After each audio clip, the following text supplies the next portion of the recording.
মুসলিম বিশ্বের জন্য অত্যন্ত বড় খবর, আনন্দের খবর।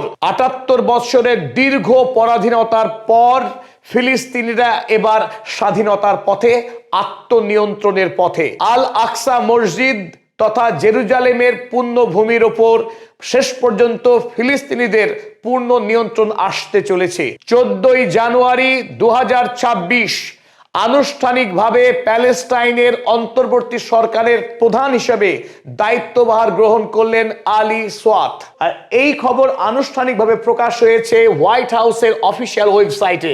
আর যে অন্তর্বর্তীকালীন সরকার তৈরি হয়েছে সেই সরকারে ইসরায়েলের কোনো প্রতিনিধিত্ব নেই, একজন সদস্যকেও জায়গা দেওয়া হয়নি, এমনকি তাদের সঙ্গে কোনো রকম আলাপচারিতা করা হয়নি। আর এতেই দারুণভাবে কোণঠাসা ইসরায়েল।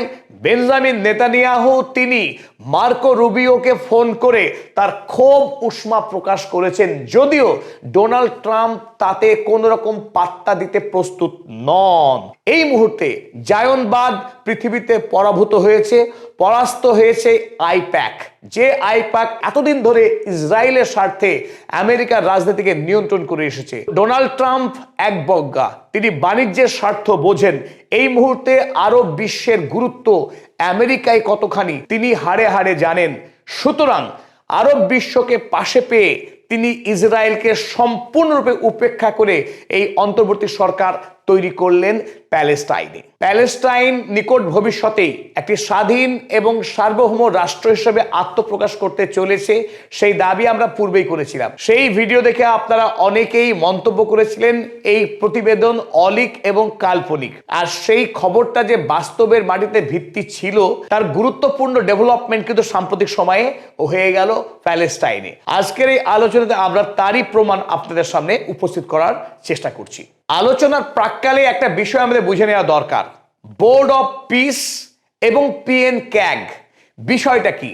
এখন অনেকেই মনে করছেন যে গাজার দায়িত্ব নিচ্ছে বোর্ড অফ পিস, যার মাথায় থাকছে ডোনাল্ড ট্রাম্প স্বয়ং, এবং ডোনাল্ড ট্রাম্প তার জামাতা জারেড কুশনার এবং তার যে অন্যতম secretary of state Marco Rubio, এরাই প্যালেস্টাইন ভূমিকে দখল করবে। তারা সেখানে একটা বিরাট বড় রিয়েল এস্টেট ব্যবসা গড়ে তুলবেন ভূমধ্য সাগরের তীরবর্তী এই গাজা ভূমিতে। কিন্তু একটি বিষয় আমরা এখানে বলে রাখি, বোর্ড অফ পিস সরাসরি গাজা ভূমির দায়িত্ব গ্রহণ করছে না। যে দাবি অধিকাংশ ইউটিউবার করছেন সেই খবর পুরোপুরি সত্য নয়। গাজা শাসন করবেন গাজাবাসী, অর্থাৎ ফিলিস্তিনি জনতাই, তারাই এই অন্তর্বর্তী সরকারের পরিচালনার দায়িত্বে রয়েছেন। এখন তাহলে বোর্ড অফ পিসের দায়িত্ব কি? বোর্ড অফ পিস যেটা ডোনাল্ড ট্রাম্প প্রস্তাব করেছিলেন 2025 সালের 29শে সেপ্টেম্বর, যে কথা তিনি বলেছিলেন 20 দফা গাজা শান্তি প্রস্তাবে, সেখানে ডোনাল্ড ট্রাম্প আটকে নেই। বর্তমানে ডোনাল্ড ট্রাম্প তার এই বোর্ড অফ পিসকে নিয়ে বিরাট বড় স্বপ্ন দেখছেন। তিনি পৃথিবীতে দ্বিতীয়বার আলেকজান্ডারের মতো সারা পৃথিবীকে দখল করার এক ভয়ঙ্কর ষড়যন্ত্র তিনি এখন ছকে চলেছেন। তিনি অমরত্বে বিশ্বাসী। তিনি মনে করেন গোটা পৃথিবীতে তার মতো শক্তিশালী নেতার আর জন্ম হয়নি। আগামী দিনে পৃথিবী বহুকাল তাকে যাতে মনে রাখে এমন কিছু কাজ তিনি করে যেতে চাইছেন। এই জন্যেই দ্বিতীয় বিশ্বযুদ্ধের পর যে জাতিসংঘ তৈরি হয়েছিল পৃথিবীতে, আর যাতে যুদ্ধ না হয়, যুদ্ধ আটকাবার কাজে, যদিও জাতিসংঘ এই মুহূর্তে মারাত্মকভাবে ব্যর্থ হয়েছে তার সে যুদ্ধ থামানো কাজে, ডোনাল্ড ট্রাম্প সরকারি টাকা খরচ করে এই জাতিসংঘকে বাঁচিয়ে রাখতে আর একদম প্রস্তুত নয়। যে সংস্থায় তিনি খবরদারি করতে পারবেন না একা, অর্থাৎ সেখানে রাশিয়া এবং চায়নার মতো শক্তিশালী রাষ্ট্রগুলো ভেটো দিয়ে আমেরিকার ইচ্ছাকে পূর্ণ হতে বাধা দেয়। তাই তিনি এই জাতিসংঘের প্যারালাল বোর্ড অফ পিস, এই বোর্ড অফ পিস সারা পৃথিবীতে জাতিসংঘকে বিলুপ্ত করে, তাকে ধ্বংস করে পৃথিবীর বুকে ডোনাল্ড ট্রাম্প এখন এই বোর্ড অফ পিসকে প্রতিষ্ঠা করতে চাইছেন। তার প্রথম ধাপ হবে এই গাজার টেকনোক্রেটিক গভর্নমেন্ট। যদিও এই গাজার টেকনোক্রেটিক সরকার বোর্ড অফ পিসের তত্ত্বাবধানে চলবে, সুপারভিশনে চলবে, কিন্তু সরাসরি ডোনাল্ড ট্রাম্প বা বোর্ড অফ পিসের যারা মেম্বার আছেন, Marco Rubio, Steve Witkoff, Jared Kushner, Tony Blair, এরা সরাসরি গাজা ভূমি শাসন করবে না, বরং গাজা ভূমিকে শাসন করবে পিএনক্যাগ, অর্থাৎ Palestinian national committee for the administration of Gaza, Gaza ভূমি শাসন করবেন গাজাবাসী। আর এই পিএন ক্যাগের সঙ্গে এই বোর্ড অফ পিসের মধ্যে পারস্পরিক সমন্বয়ে যে কাজ করবেন তিনি হলেন নিকোলয় ম্লাদেনভ। ইনি একজন বুলগেরিয়ার রাজনীতিবিদ। ডোনাল্ড ট্রাম্প তাকে দায়িত্ব দিয়েছেন, যিনি ইসরায়েলের কেউ নন, যে ইসরায়েলি কোনো জায়নবাদী নেতা মাথার উপরে ছড়ি ঘোরাবে গাজার উপরে, এটা হতে দেবে না আরবের নেতারা। বরং ডোনাল্ড ট্রাম্পে বাধ্য করেছেন আরব দেশের নেতারা যে তিনি অপর কোনো ব্যক্তি যার সঙ্গে ইসরায়েলের কোনো সম্পর্ক নেই, নিরপেক্ষ কোনো ব্যক্তি, তাকেই দেয়া হয়েছে এই দায়িত্ব। অর্থাৎ তিনি হলেন নিকোলয় ম্লাদেনভ। এই ম্লাদেনভ বোর্ড অফ পিস এবং পিএন ক্যাগ তাদের মধ্যে তিনি সমন্বয় স্থাপন করবেন। চলুন দেখে নেওয়া যাক এবার কারা কারা আছেন এই পিএন ক্যাগ, অর্থাৎ ফিলিস্তিনি যে অন্তর্বর্তী সরকার, সেই সরকারে কারা কারা আছেন। ইতিমধ্যে আমরা বলেছি এই সরকারে যিনি হেড হলেন তিনি আলী সাদ। এই আলী সাদ ইতিমধ্যেই ওয়েস্ট ব্যাংকে ফাতা পার্টির নেতৃত্বে যে সরকার চলতো সেই সরকারে তিনি মন্ত্রী হিসেবে দায়িত্ব পালন করেছেন। পেশায় তিনি একজন ইঞ্জিনিয়ার, ইংল্যান্ডে কুইন্স ইউনিভার্সিটিতে পড়াশোনা করা অত্যন্ত পণ্ডিত একজন ব্যক্তি। তাকেই দলমত নির্বিশেষে হামাস এবং ফাতা উভয় দলের সমর্থনে তিনি এই যে পিএন ক্যাগ তৈরি হলো সে তার প্রধান হিসেবে দায়িত্বভার গ্রহণ করেছেন 14ই জানুয়ারি। আর এই মন্ত্রিসভায় একটা স্বাধীন সার্বভৌম রাষ্ট্রের যতগুলো মন্ত্রণালয় থাকে তার প্রায় সবকটি মন্ত্রণালয়ই এই গাজার অন্তর্বর্তীকালীন সরকারে দেওয়া হয়েছে। 14 জন মন্ত্রী বা 14 জন দায়িত্বপ্রাপ্ত ব্যক্তি তারা এই গাজার অন্তর্বর্তীকালীন সরকারের দায়িত্বে থাকছেন। প্রথমত আছেন আব্দুল করিম আশাওর, তিনি কৃষি বিভাগ দেখবেন। তেমনি আছেন এডুকেশনের দায়িত্বে জাবের আল দাবৌর। আমরা দেখছি এখানে ওসামা আল সাদওয়াই, তিনি হাউজিং এর দায়িত্ব পালন করবেন। এই রকম 14 জন বিশিষ্ট মানুষ যাদেরকে নির্বাচন করেছে হামাস এবং ফাতা। কথাটা মনে রাখতে হবে গুরুত্ব দিয়ে, কারণ এই সরকার নির্বাচনে ইসরায়েলের সঙ্গে কোনো রকম আলোচনা করা হয়নি, তার কোনো মতামত নেওয়া হয়নি। পুরোটাই ডোনাল্ড ট্রাম্প নির্বাচন করেছেন কাতার, সৌদি আরব, তুরস্ক, এই সমস্ত দেশের মানুষের সহায়তায়, মধ্যস্থতায় এবং গাজাবাসী বিশেষ করে হামাস এবং ফাতার পরামর্শক্রমে এই ব্যক্তিদের নির্বাচন করা হয়েছে। এবং অত্যন্ত তাৎপর্যপূর্ণ বিষয়, এই টেকনোক্রেটিক গভর্নমেন্টে একটিও বিদেশি কোনো মুখ নেই। অর্থাৎ যে দাবি করেছিল হামাস যে তারা গাজা ভূমিতে বিদেশি শাসন মানবে না, সেই দাবি পূর্ণ হলো এই অন্তর্বর্তীকালীন সরকারে। আমরা সর্বপ্রথম বলেছিলাম হামাসকে মান্যতা দিল ডোনাল্ড ট্রাম্প, এবং সেই কথা 100% সত্য। এই কারণেই গত 10ই অক্টোবর যুদ্ধবিরতির পর থেকে আজ 20 জানুয়ারি, এই 3 মাস ব্যাপী গাজা ভূমির যে সরকার চলছে সেই সরকার হামাসের হাতে, হামাসের নিয়ন্ত্রণে। অক্টোবর মাসে যখন ডোনাল্ড ট্রাম্পকে জিজ্ঞাসা করা হয়েছিল যে গাজার দায়িত্ব কাদের, তিনি দ্ব্যর্থহীন ভাষায় জানিয়েছিলেন গাজার দায়িত্বভার দিয়েছে হামাসকে, we have given them permission. তখন খুব জোরালোভাবে দাবি করেছিল ইসরায়েল যে হামাসকে সম্পূর্ণরূপে নিরস্ত্রীকরণ করতে হবে, না হলে 20 দফা যে শান্তি পরিকল্পনা তার দ্বিতীয় পর্যায়ে তারা কোনোভাবেই যাবেন না, মেনে নেবেন না। ঠিক এই দাবির আবহে ডোনাল্ড ট্রাম্প, বেঞ্জামিন নেতানিয়াহু যখন একসঙ্গে সাংবাদিক সম্মেলন করলেন, তখন ডোনাল্ড ট্রাম্প পাল্টি মেরে জানিয়েছিলেন যে হামাসকে নিরস্ত্রীকরণ করতে হবে, ঠিক যেমনটা চেয়েছিলেন বেঞ্জামিন নেতানিয়াহু। ডোনাল্ড ট্রাম্প তিনি মুখে যাই বলুন না কেন, তার যে লক্ষ্য সেই লক্ষ্য থেকে তিনি এতটুকু সরেন না। কারণ 13ই অক্টোবর ডোনাল্ড ট্রাম্প যখন মিশরের শাম এল শেখ শহরে পৃথিবীর অধিকাংশ রাষ্ট্রনায়কদের পাশে নিয়ে যেদিন স্বাক্ষর করেছিলেন এই গাজা পিস ডিলে, সেই দিন প্রথমে তিনি ইসরায়েলে অবতরণ করেন এবং ইসরায়েলের পার্লামেন্ট কেনেসেটে তিনি বক্তৃতা দান করেন। সেই বক্তৃতা দেওয়াকালীন ডোনাল্ড ট্রাম্পকে তুষ্ট করবার জন্যে ইসরায়েলের পার্লামেন্টেরিয়ানরা অন্তত 150 বার তাকে দাঁড়িয়ে স্ট্যান্ডিং ওভেশন দিয়েছিলেন, এবং ইসরায়েলের সর্বোচ্চ রাষ্ট্রীয় সম্মানও প্রদান করা হয়েছিল ডোনাল্ড ট্রাম্পকে, যাতে করে ডোনাল্ড ট্রাম্প ইসরায়েলের স্বার্থে কাজ করেন। কিন্তু আমরা দেখেছিলাম ডোনাল্ড ট্রাম্প একটুও নড়েননি। তার আধ ঘন্টা বাদেই তার এয়ারফোর্স ওয়ান প্লেনে চড়ে যখন তিনি শার্ম এল শেখ শহরে পৌঁছালেন, তার পূর্ব ঘোষণা অনুযায়ী তিনি এই পিস ডিলে স্বাক্ষর করলেন এবং হুমকিও দিলেন যে ইসরায়েলকে দ্বিতীয় এবং তৃতীয় পর্যায়ের যা যা চুক্তি আছে সবকটি চুক্তিকে মানতে হবে। অন্যদিকে ইসরায়েল তারা গো ধরেছিল যে যতক্ষণ পর্যন্ত না হামাস নিরস্ত্রীকরণ করছে তারা দ্বিতীয় পর্যায়ের চুক্তিতে বা আলোচনাতেই যাবে না। সেই সমস্ত দাবিকে নস্যাৎ করে দিয়ে ডোনাল্ড ট্রাম্প তিনি দ্বিতীয় পর্যায়ের যে গুরুত্বপূর্ণ সিদ্ধান্ত অর্থাৎ গাজাতে অন্তর্বর্তীকালীন সরকার তৈরি, সেই সরকার তিনি তৈরি করলেন এবং সেই সরকার ইতিমধ্যেই আনুষ্ঠানিকভাবে তাদের দায়িত্বভার গ্রহণ করেছে, সরকার তার কাজ শুরু করেছে। এই প্রেক্ষিতে আপনাদের মনেই হতে পারে পদাতিক ডোনাল্ড ট্রাম্পের কি ফ্যান হয়ে গেল, ডোনাল্ড ট্রাম্পকে ভূয়সী প্রশংসা করছে। ব্যাপারটা কিন্তু আদৌ তা নয়। ডোনাল্ড ট্রাম্পকে আমরা মানবিক রাষ্ট্রপতি একথা মোটেই বলছি না, তিনি একজন অপহরণকারী রোগ প্রেসিডেন্ট, কিন্তু তিনি কোনো মূল্যবোধের দ্বারা পরিচালিত হয়ে মুসলিম সাম্রাজ্যের ভালো করছেন, ফিলিস্তিনিদের মঙ্গলকামী, ব্যাপারটা আদৌ তা নয়। ডোনাল্ড ট্রাম্প তিনি নিজের স্বার্থটা সবচাইতে ভালো করে বোঝেন, ব্যবসায়িক স্বার্থ। মধ্যপ্রাচ্য তথা আরব দুনিয়া সারা পৃথিবীর মধ্যে অর্থনীতির নিরিখে অত্যন্ত শক্তিশালী বলয়, যে বলয় আমেরিকার জন্য অপরিহার্য আজকের দিনে। শুধুমাত্র গালফ কান্ট্রিজগুলোই মার্কিন যুক্তরাষ্ট্রে 6 ট্রিলিয়ন ইউএস ডলার ইনভেস্ট করে রেখেছে। আগামী দিনে এই সৌদি আরব, কাতার তারা আরো billion billion dollar, trillion dollar টাকা ইনভেস্ট করবেন বলে প্রতিশ্রুতি দিয়েছেন আমেরিকা যুক্তরাষ্ট্রকে। তাই ডোনাল্ড ট্রাম্প খুব ভালো করেই জানেন আজকের দিনে যদি ইসরায়েল ইসরায়েল ইসরায়েল করে তিনি চিৎকার করেন তাহলে সৌদি আরব তথা গালফ কান্ট্রিজগুলোকে হারাবেন যারা চীনের সঙ্গে বন্ধুত্ব করবে, তাতে আমেরিকার দীর্ঘমেয়াদী ক্ষতি হতে যাচ্ছে।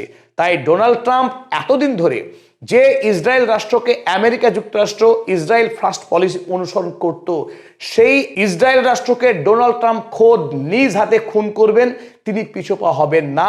কারণ তার স্বার্থ, তার স্বার্থে অর্থাৎ যে বোর্ড অফ পিস যার প্রস্তাবনা তিনি রেখেছেন, আগামী দিনে এই বোর্ড অফ পিসকে যদি আন্তর্জাতিক মহলে ন্যূনতম গ্রহণযোগ্যতা পেতে হয়, তার প্রথম ধাপই হবে এই মধ্যপ্রাচ্যে দীর্ঘকাল যে অশান্তি চলছিল সেই অশান্তিকে বন্ধ করে শান্তির একটি নজির স্থাপন করা।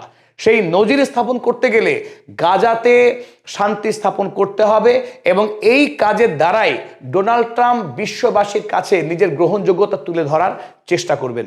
2026 সালে যে নোবেল পুরস্কার ঘোষণা হবে সেই নোবেলও তিনি কেড়ে নেবেন। এমনকি জাতিসংঘের প্যারালাল প্রতিষ্ঠান হিসেবে, বরং বলা যায় পৃথিবীতে একমাত্র সর্বশক্তিশালী প্রতিষ্ঠান হিসেবে তিনি এই বোর্ড অফ পিসকে তুলে ধরবেন, যার প্রাথমিক কাজ হতে যাচ্ছে এই গাজার শান্তি চুক্তি এবং আগামী দিনে প্যালেস্টাইন রাষ্ট্রের সার্বভৌমিকতার স্বীকৃতি। স্বাভাবিকভাবেই এই পরিস্থিতিতে যে মানুষটি সব থেকে বেশি কষ্ট পাচ্ছেন, সবচাইতে বেশি দুঃখ পাচ্ছেন, তিনি আর কেউ নন, তিনি পৈশাচিক রাষ্ট্রনেতা বেঞ্জামিন নেতানিয়াহু।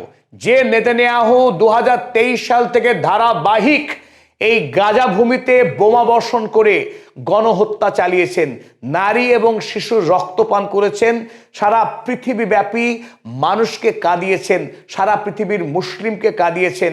যে অপরাধী, আন্তর্জাতিক যুদ্ধ অপরাধী বেঞ্জামিন নেতানিয়াহু, সেই নেতানিয়াহুর মাথায় এখন আকাশ ভেঙে পড়ছে। তিনি ঘরে আগুন লাগলে মানুষ যেমন ছুটে বেড়ান, ঠিক সেই অবস্থা এখন ইসরায়েলে আগুন লেগেছে। কারণ এতদিন ধরে মধ্যপ্রাচ্যের আরব রাষ্ট্রগুলোকে যে সীমাহীন অত্যাচার করেছে যে ইসরায়েল রাষ্ট্রের আইডিএফ, সেই আইডিএফ এর হাতে এবার শেকল পরিয়ে দিয়েছে ডোনাল্ড ট্রাম্প। সেই আইডিএফ এবং ইসরায়েল রাষ্ট্রকে, মোসাদ বাহিনীকে জব্দ করতে তার সীমানা ডিলিমিটেশন করে দিয়েছে ডোনাল্ড ট্রাম্প এবং যে প্রস্তাব তিনি রেখেছেন তার 20 দফা শান্তি পরিকল্পনাতে তার প্রতিটি পালন করতে চলেছেন, তার দ্বিতীয় ধাপ ইতিমধ্যেই সম্পাদিত হলো। তাই আমরা দেখলাম বেঞ্জামিন নেতানিয়াহু তিনি ফোন করলেন মার্কো রুবিওকে, secretary of state American state. তিনি জানিয়েছেন তার সীমাহীন ক্ষোভের কথা যে তাদেরকে না জানিয়ে, অর্থাৎ বেঞ্জামিন নেতানিয়াহুর সঙ্গে কোনো রকম পরামর্শ না করে, তার পছন্দের কোনো ব্যক্তিকে না রেখে কিভাবে গাজা ভূমিতে সরকার তৈরি হয়। তিনি মনে করেন গাজা অখণ্ড ইসরায়েলের অংশ, তিনি গাজার যে স্বতন্ত্রতা স্বাধীনতা মানেন না। তিনি ফিলিস্তিন রাষ্ট্রকে ধ্বংস করে দিয়ে সেখানে ইসরায়েল রাষ্ট্র গড়ে তুলেছিলেন। ফিলিস্তিনিদেরকে খুন করছেন নির্বিচারে, এমনকি শিশুরাও তার বর্বরতা থেকে রক্ষা পায়নি। আজ হঠাৎ করে তিনি বলছেন যে গাজা হলো ইসরায়েলের অংশ, তাই ইসরায়েলের অনুমতি ছাড়া, ইসরায়েলের সঙ্গে আলোচনা না করে গাজার সরকার তৈরি হতে পারে না। একথা তিনি মানেন না। তাতে পৃথিবীর কোনো আসে যায় না, ডোনাল্ড ট্রাম্পের কোনো আসে যায় না। মার্কো রুবিওকে তিনি ক্ষোভ জানিয়েছেন যে তিনি রুষ্ট, তিনি অসন্তুষ্ট, কিন্তু তার এই অসন্তুষ্টিতে ডোনাল্ড ট্রাম্প বা মার্কিন প্রশাসন বা তার বৃহত্তর বোর্ড অফ পিস কেউ পাত্তা দিতে রাজি নয়। তাকে উপেক্ষা করেই এই সরকার তার দায়িত্বভার গ্রহণ করলো। বরং বেঞ্জামিন নেতানিয়াহুর সবচাইতে বেশি আপত্তি ছিল যে রাষ্ট্র দুটিকে নিয়ে।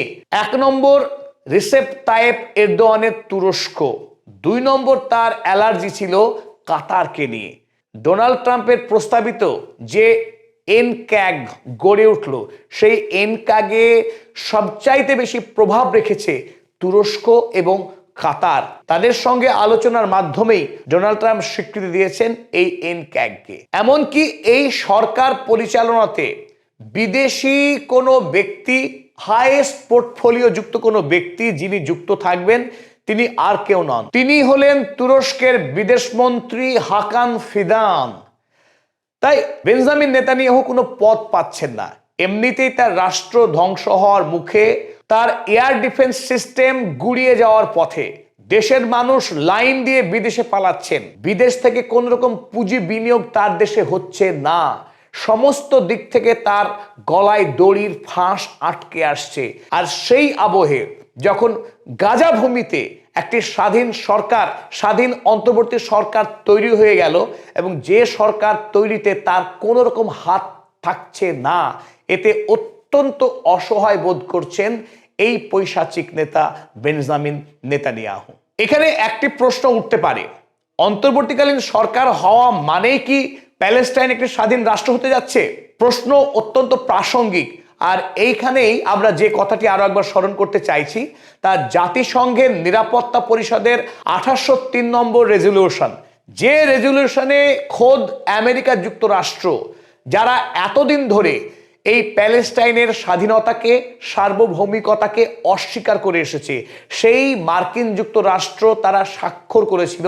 তারা জানিয়েছিল আগামী দিনে এই অন্তর্বর্তী সরকারের মেয়াদ 2027 সালে শেষ হওয়ার পর তারা প্যালেস্টাইন যাতে স্বাধীন এবং সার্বভৌম রাষ্ট্র হয়, ফিলিস্তিনি জনতা তাদের আত্মনিয়ন্ত্রণের অধিকার যাতে পায়, সেই বিষয়ে তারা ঐক্যবদ্ধভাবে ব্যবস্থা গ্রহণ করবে। আমরা 2-1 লাইন যদি পড়ি খুব সহজে বুঝতে পারবো।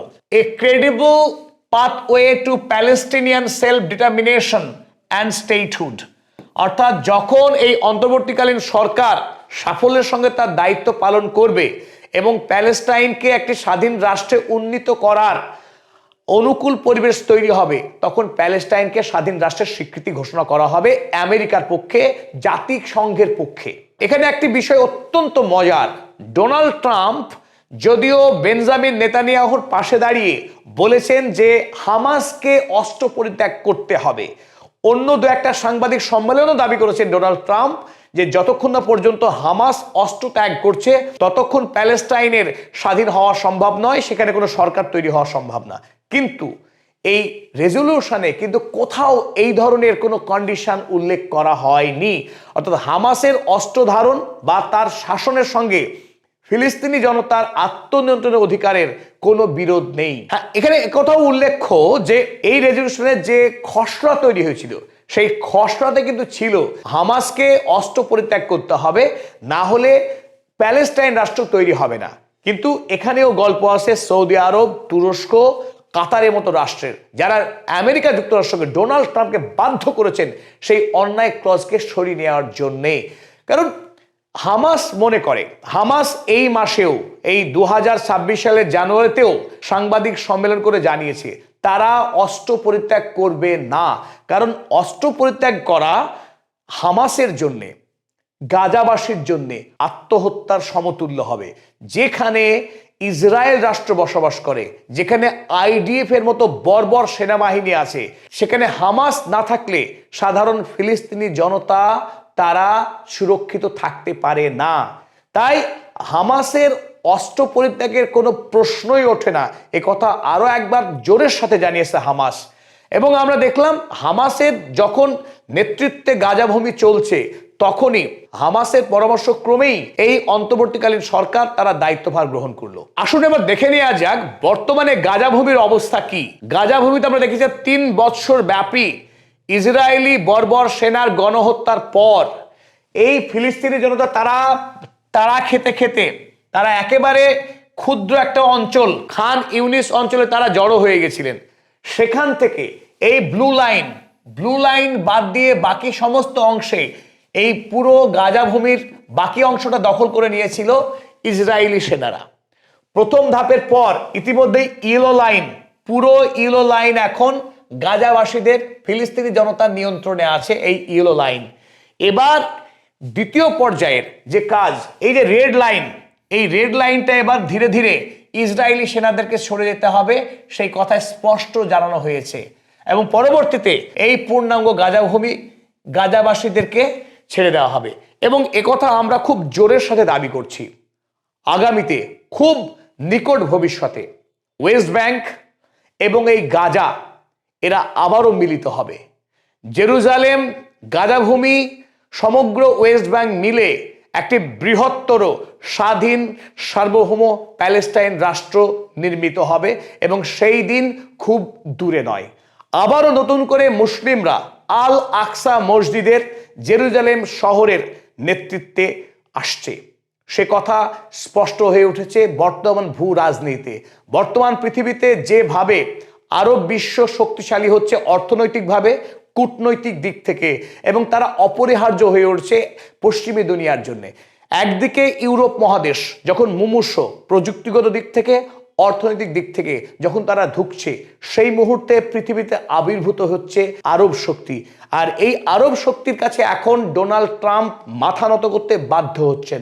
ডোনাল্ড ট্রাম্প আগামী দিনে তার বোর্ড অফ পিস কতখানি শক্তিশালী হবে, তিনি কতটা সফল হবেন আমরা কেউ জানি না, না হওয়ার সম্ভাবনা অনেক বেশি। কিন্তু এই প্রেক্ষিতে আমরা তার যে 4 বৎসর শাসনের মেয়াদ, যদি তিনি ভ্লাদিমির পুতিন, শি জিনপিং বা কিং জং উনের মতো আমেরিকার গণতন্ত্রকে ধ্বংস করে ভয়ঙ্কর একজন স্বৈরাচারী শাসক হিসেবে নিজেকে গড়ে তোলেন কিনা সেটা ভবিষ্যৎ বলবে। তবে এই মুহূর্তে ফিলিস্তিনিরা তাদের স্বাধীন রাষ্ট্র পাওয়ার পথে অনেকখানি এগিয়ে গেল বলে আমাদের জোরালো অভিমত। তবে এই বোর্ড অফ পিসের স্বপ্নকে বাস্তবায়িত করার জন্য ডোনাল্ড ট্রাম্পের কাছে এনক্যাগকে, অন্তর্বর্তীকালীন গাজাভূমির সরকারকে সফল করা, এটা তার জন্য অত্যন্ত জরুরি হয়ে উঠেছে।